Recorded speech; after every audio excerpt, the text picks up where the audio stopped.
Classification of carbohydrates. Next हम discuss करते हैं क्लासिफिकेशन ऑफ कार्बोहाइड्रेट्स को। अगर हम कार्बोहाइड्रेट्स की बात करें तो इनके लिए जो वर्ड्स बेसिकली यूज़ होते हैं, लाइक हम अक्सर बोलते हैं जी monosaccharides, oligosaccharides and polysaccharides. So what are saccharides? Saccharides क्या होते हैं? हमने सैकराइड्स को डिस्कस करना है। ये जो वर्ड है सैकराइड्स, सैकराइड एक ग्रीक वर्ड से निकला है, that is called as saccharon, जिसे हम सैक्रोन का नाम देते हैं। What is saccharon? Saccharon meaning sugar, sugar का नाम देते हैं। तो कार्बोहाइड्रेट्स की अगर हम बात करें तो ये शुगर्स होती हैं, लाइक मोनोसैकराइड इसकी फर्स्ट टाइप है, ओलिगोसैकराइड इसकी दूसरी टाइप है एंड पॉलीसैकराइड इसकी तीसरी टाइप है। हम इन तीन चीज़ों को, इन तीन बेसिकली कंपोनेंट्स को डिस्कस करते हैं, मोनोसैकराइड्स, ओलिगोसैकराइड एंड पॉलीसैकराइड। और इस तरह से हम समराइज कर लेते हैं इस पूरे कार्बोहाइड्रेट के टॉपिक को इन बेसिक तीन कंपोनेंट्स के अंदर।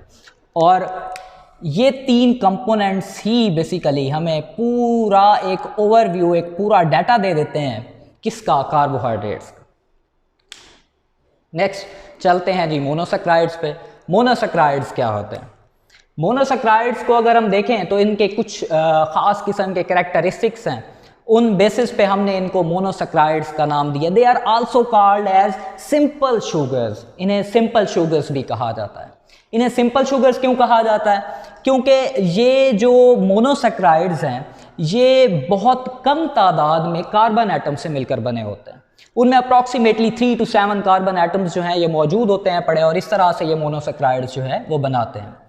ये सिंपल शुगर्स होती हैं। सबसे पहला पॉइंट हमारे पास ये आ जाता है। इनके कैरेक्टरिस्टिक्स के अंदर भी हम ये पॉइंट मेंशन कर सकते हैं। दूसरा पॉइंट हमारे पास आता है, they are sweet in taste. ये स्वीट इन टेस्ट होती हैं। जो कार्बोहाइड्रेट की मोनोसैकराइड्स स्पेशली ये कैटेगरी है, ये स्वीट इन टेस्ट है और ये इजीली सॉल्युबल है। ये आसानी से हल हो जाती है। किस में हल हो जाती है? पानी के अंदर जो है इसे हम इजीली सॉल्युबल, हम इसे हल कर सकते हैं।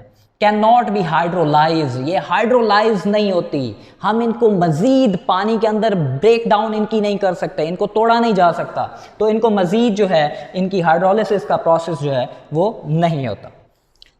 अगर हम मोनोसैकराइड्स की बात करें तो मोनोसैकराइड्स के अंदर ये एक इम्पॉर्टेंट इसका एक पॉइंट है, मोनोसैकराइड्स में जितनी भी कार्बन एटम्स हैं, तमाम की तमाम carbon atoms, all carbon atoms, उन तमाम के पास हाइड्रोक्सिल ग्रुप होता है पड़ा। तमाम के पास हाइड्रोक्सिल ग्रुप मौजूद होगा, तमाम के पास हाइड्रोक्सिल ग्रुप जो है वो प्रेजेंट होता है, सिवाय सिर्फ और सिर्फ एक के। किस तरह से हम उसको, इस तरह से फॉर एग्जांपल अगर हम उसको मैं एक्सप्लेन करना चाहूँ तो वो कुछ इस तरह से, लाइक ये एक फार्मूला जो है वो मैं एक्सप्लेन कर रहा हूँ। ये ग्लूकोज का हमारे पास फार्मूला है।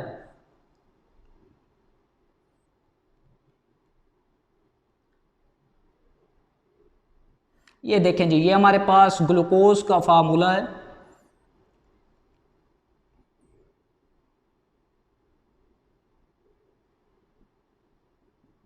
और इस फार्मूले को देख लेते हैं इस पॉइंट के अकॉर्डिंग। हम ये कहते हैं कि तमाम कार्बन एटम्स के पास हाइड्रोक्सिल ग्रुप होता है कार्बोहाइड्रेट्स के अंदर। उसको अगर मैं यहाँ पे एक्सप्लेन करना चाहूँ तो वो कुछ इस तरह से है। ये देखें जी, ये हाइड्रोक्सिल ग्रुप मौजूद है पड़ा।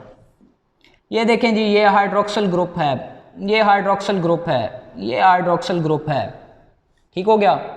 तो तमाम कार्बन एटम्स के पास हाइड्रोक्सिल ग्रुप है पड़ा, सिवाय इस एक के। यहाँ पे भी मौजूद है पड़ा वाटर के मॉलिक्यूल, सिवाय इस एक के यहाँ पर या तो एल्डिहाइडिक ग्रुप होगा या फिर यहाँ पर कीटोनिक ग्रुप जो है वो मौजूद होगा। अदरवाइज बाकी तमाम के पास हाइड्रोक्सिल ग्रुप मौजूद होगा पड़ा कार्बोहाइड्रेट के स्ट्रक्चर के अंदर। हम इनको कैटेगराइज कर लेते हैं दो तरह की शुगर्स के अंदर, aldo sugar and keto sugar. Aldo sugar और कीटो शुगर के अंदर हम इनको कैटेगराइज कर लेते हैं। कार्बोहाइड्रेट की एल्डो शुगर क्या होती हैं? ऐसी शुगर्स या ऐसे मोनोसैकराइड्स जिनके पास एल्डिहाइड ग्रुप हो, उन्हें हम किस चीज़ का नाम देते हैं? एल्डो शुगर का नाम देते हैं। इनके पास क्या मौजूद होता है, एल्डिहाइड ग्रुप मौजूद होता है बड़ा। जबकि कीटो शुगर्स ऐसी शुगर्स होती हैं जिनके पास कौन सा ग्रुप मौजूद होता है पड़ा, कीटोनिक ग्रुप मौजूद होता है पड़ा, या हम कहते हैं कीटो शुगर्स, उनको हम एक नाम देते हैं। इसके एग्जांपल्स कुछ इस तरह से हैं। अगर हम एल्डो शुगर की बात करें तो एल्डो शुगर हमारे पास एक फार्मूला है पड़ा, like CHO OH and CH2OH। ये हमारे पास जो फार्मूला है ये किस चीज़ का है जी, ये है एक एल्डो शुगर का। इसमें एल्डिहाइड ग्रुप यहाँ पर मौजूद है पड़ा, ये एल्डो शुगर कहलाती है। इससे अगर हम आगे बात करें कीटो शुगर की, तो कीटो शुगर कुछ इस तरह से है, CH2OH C double bond O CH2OH।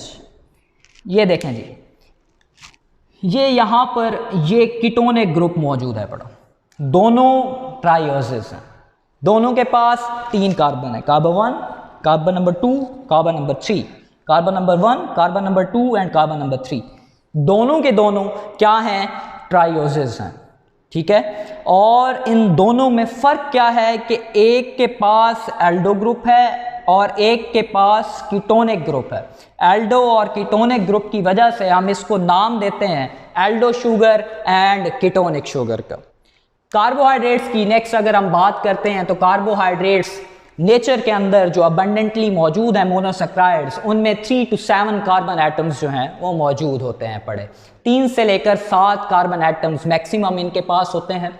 Journal फार्मूले की बात कर लें तो CH2O होल N, ये इसका एक जर्नल फार्मूला है। N जो है वो होल नंबर है, इसकी जो तादाद है वो 3 से स्टार्ट होकर थाउजेंड्स तक जा सकती है, और इस तरह से ये फार्मूला जो है हम इसको मेंशन करते हैं CH2ON इनके जर्नल फार्मूले के तौर पर।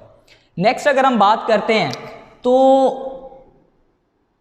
इनमें जो हमने बात की कि 3 to 7 कार्बन एटम्स मौजूद हैं।